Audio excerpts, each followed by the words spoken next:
Oi, gente! Este é o nosso segundo vídeo da nossa série de vídeos que traz dicas de interpretação e de teatro para jogadores de RPG. No episódio anterior, a gente falou um pouco sobre o momento da preparação e o momento do jogo, e como é legal preparar algumas cartas na manga. Mas sabe o que é muito importante para vocês prepararem também? O personagem. Seja você jogador ou seja você mestre preparando vários. Então, neste vídeo, nós vamos contar um pouco mais sobre construção de personagem.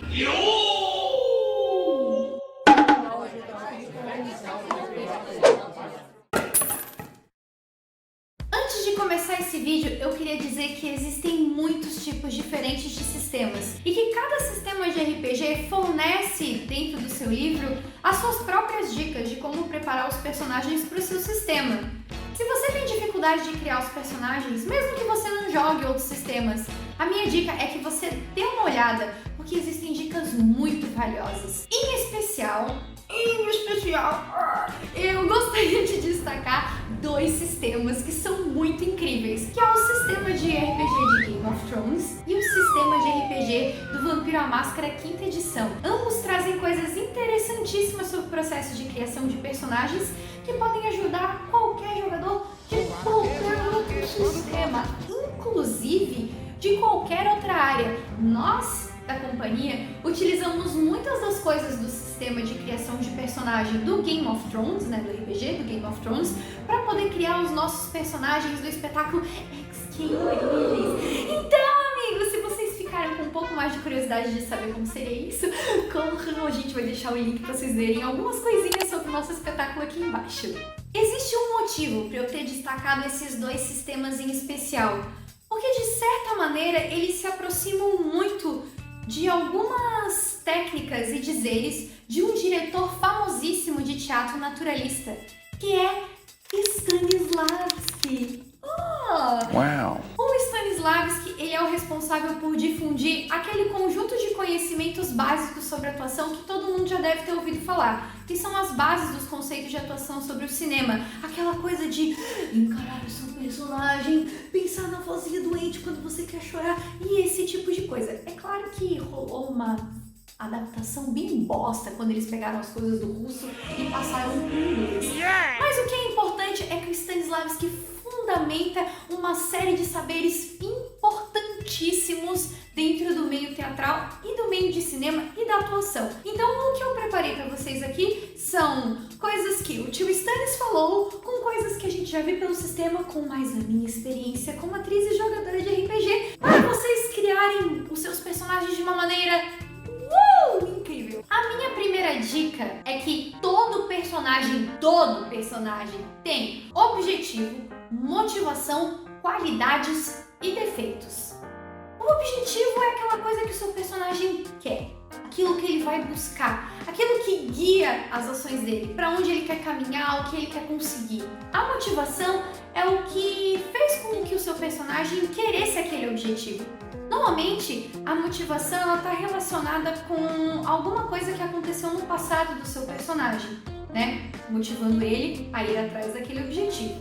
E as qualidades e os defeitos são coisas que vão te facilitar ou dificultar a conseguir chegar naquele objetivo. Eu vou explicar isso dando um exemplo. A Asja, minha personagem de Mares de Sal e Sangue, que eu já falei no episódio anterior, queria muito fazer algo grandioso, algo que fosse digno de uma canção. Objetivo! Porque ela não queria morrer e ser esquecida, como que aconteceu com o pai dela. Motivação! Só que ela era extremamente covarde. Defeito! Mas os seus discursos eram tão incríveis que ela encontrava neles a força para superar os seus próprios medos. Volta, gente! Jojo, pose, pose, pose. Jojo, pose, pose, pose. Ai, gente, às vezes eu sou meio idiota. Esses 4 elementos vão funcionar como um guia para vocês na hora da sessão. Sempre que surgir aquela dúvida de tipo, será que meu personagem faria isso? vocês têm essas coisas para recorrer, porque é mais fácil fácil imaginar se o seu personagem aceitaria ou não uma missão, ou aceitaria ou não dividir o seu dinheiro, aceitaria ou não seduzir um NPC, ou aceitaria ou não se sacrificar pelo bem maior, se você sabe o que o seu personagem quer. Sabendo a motivação do seu personagem, mesmo se a situação não envolver o objetivo dele em si, você vai ter uma base de como agir, porque você sabe o que motiva aquela figura, o que mexe com aquela figura. Assim como sabendo quais são os defeitos e as qualidades do seu personagem, você vai saber os momentos em que ele pode mostrar o seu melhor e o seu pior. Ainda sobre preencher esses pontos, agora é uma dica bem pessoal minha, tá? Existe uma coisa que eu gosto muito de fazer, que é estabelecer contradições entre esses pontos. Como assim contradições? Porque todo mundo é contraditório, as pessoas são contraditórias. E quando você deixa o seu personagem com algumas contradições, ele se torna mais humano e mais interessante. Inclusive, ele vai fornecer material para o mestre poder explorar fraquezas. E não só ele, como também os outros jogadores. Eu vou continuar no exemplo da Aja, já que a gente tá falando dela aqui nesse episódio. Eu queria muito que o medo que ela tivesse não fosse exatamente uma covardia qualquer, mas sim fosse um medo de morrer sem ter conseguido fazer alguma coisa incrível. Então, ao mesmo tempo em que ela queria muito fazer alguma coisa incrível para ser lembrada, ela tinha muito medo de se arriscar, morrer e falhar e não ser lembrada, o que gerava uma grande contradição e um conflito nela, que até hoje acontece quando ela precisa tomar decisões muito importantes. A próxima dica deste episódio é: não se desespere se essas coisas mudarem, se transformarem ao longo da campanha. Gente, as pessoas mudam, os personagens também vão mudar. Eles são aventureiros, eles vão sair por aí explorando todos os mundos incríveis que os mestres de vocês vão criar para vocês. Eventualmente, esses objetivos, essas motivações, às vezes até mesmo qualidades e defeitos, eles vão mudar, eles vão se transformar para acompanhar as transformações que estão acontecendo com o personagem de vocês. Não entrem em pânico, deixem a coisa se transformar. Esses objetivos, motivações, qualidades e defeitos, eles estão ali para servir de guia para vocês. Eles são mais lugares seguros que vocês podem visitar e não prisões que vão impedir de vocês de visitar novos lugares. Olha que poético. Ainda na Aja, no começo, o objetivo dela de não ser esquecida estava relacionado com fazer algo grandioso. Só que ao longo da aventura isso foi se modificando. E agora, neste momento, vai ter spoiler sim. Eu avisei no outro vídeo pra você ver. Se você não viu, eu... Nani? Pra você, entendeu? E agora eu vou continuar esse negócio mesmo falando desse rolê, tá?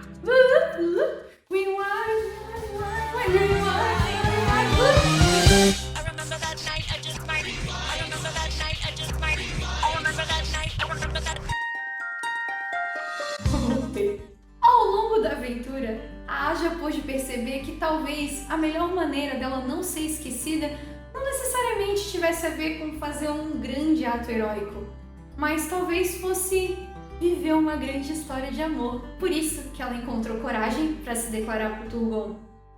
Além disso, na segunda temporada, esse objetivo também foi se transformando, porque ela percebeu do que muito mais do que viver uma história de amor, ela jamais seria esquecida se ela fosse uma boa mãe ou se ela fosse um membro indispensável de uma família muito querida. Olha, eu fico até emocionada de falar isso. E eu acho que essa é a parte mais legal, onde você percebe que o personagem, ele evolui com a história. Evolution.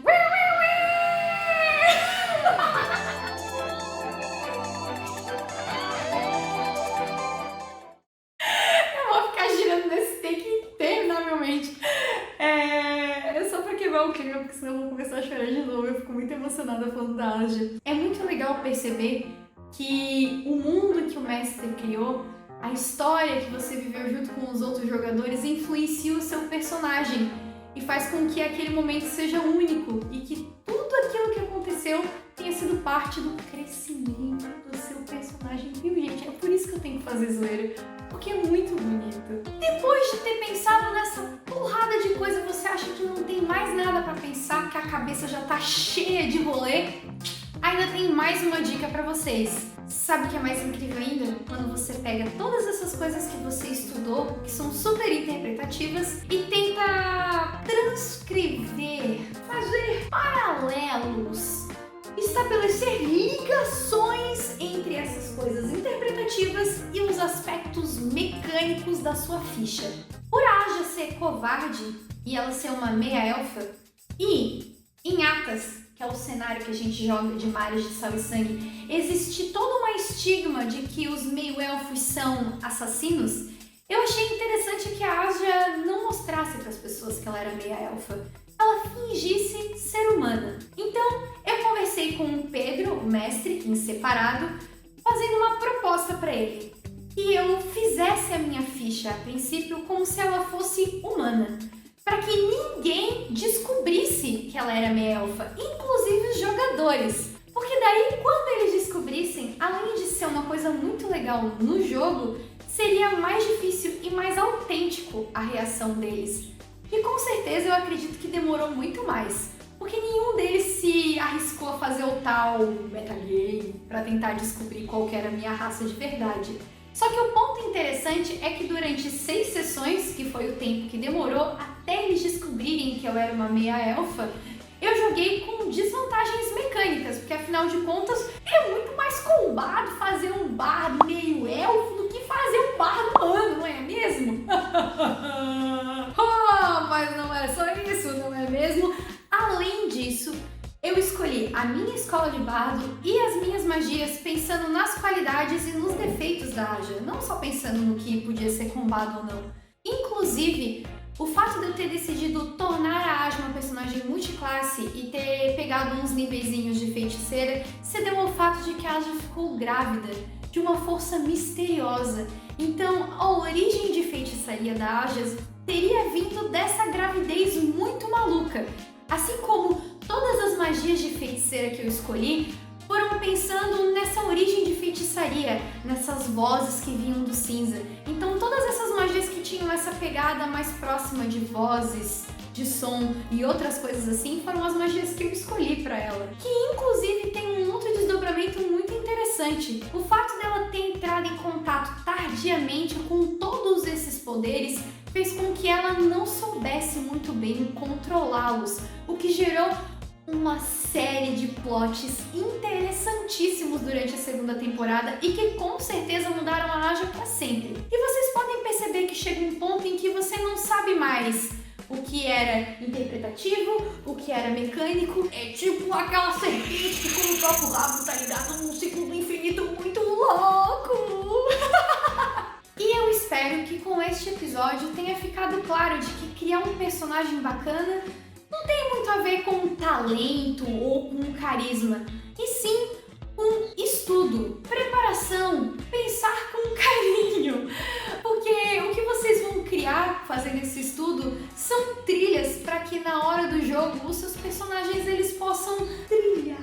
Eles tenham a possibilidade de não cair no meio do mato, que os seus bonecos tenham algo que sirva de guia. Sim, eu chamo personagem de boneco, sim. Me cancela, porque essa história de entrar no personagem nada mais é do que um estado onde você tá super concentrado em prestar atenção nas trilhas que você mesmo construiu antes do período da improvisação. É isso, gente. Este é o nosso segundo episódio. Estamos trazendo um próximo episódio que vai ser sobre improvisação em si, então momento do jogo, não percam.